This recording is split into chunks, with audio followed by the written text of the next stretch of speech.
Hey guys, got another video for you. Just goes to show that it happens all over. It doesn't matter what country or what state, but catch up on the other end.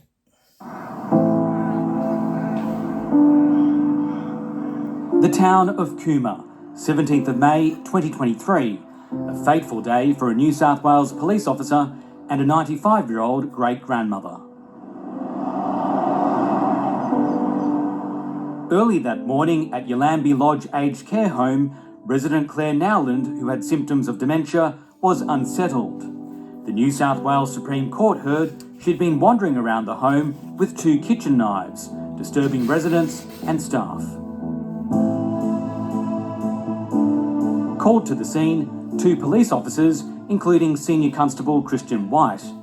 Along with 2 paramedics, they searched for Claire Nowland, but they didn't see her.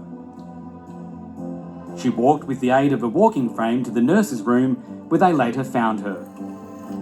It was here, after attempts to disarm Claire Nowland of a steak knife, that Christian White fired his taser at her. She fell back and hit her head, later dying in hospital. For nearly 3 weeks in Sydney, Christian White has been on trial for manslaughter. At the heart of this case is whether or not he used reasonable force with his taser against the 95-year-old. Giving evidence last week, Christian White said Claire Nowland was an imminent threat to the safety of those present. The prosecution rejected that, arguing Claire Nowland was old, small, frail and at a safe distance. Body cam footage played in the court showed Christian White saying, "Nah, bugger it," before firing his taser. The prosecution argued Christian White was fed up and impatient.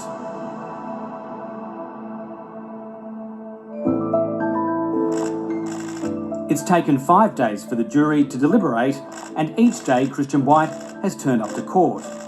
Last week, Justice Ian Harrison told the jury they must not be swayed by sympathy or strong emotions. He emphasised that for a guilty verdict, Christian White's actions must be so gravely in error and carry such a high risk of injury that it deserves to be punished as a criminal offence. Today, they delivered their verdict. Even before the jury returned, there were emotional scenes in court as Claire Nowland's family wept. The jurors took their seats with grave expressions, and when called upon, the foreperson stood up, saying guilty. Across the room, Christian White was standing in the dock. He blinked and became very still, almost frozen, and bowed his head. From Claire Nowland's family members, there were more tears as well as hugs. They left the court, having sat through more than a week of evidence, including the graphic body cam footage. In a statement to the media, they said, they'll take some time to come to terms with the jury's confirmation that Claire's death was a criminal and unjustified act. They thanked the judge, jury and the prosecution.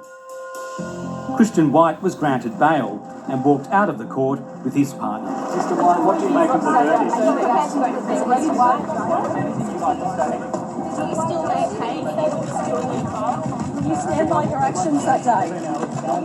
Shortly after the verdict, the New South Wales Police Commissioner, Karen Webb, said Christian White's employment is under review.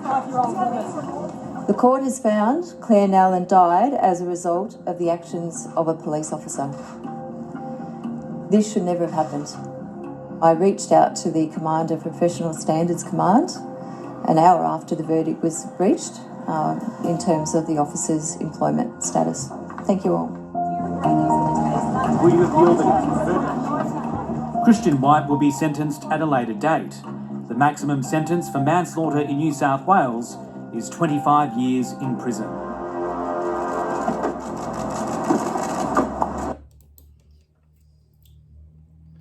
Tase the 95-year-old woman, guys. 95-year-old woman, she fell and died.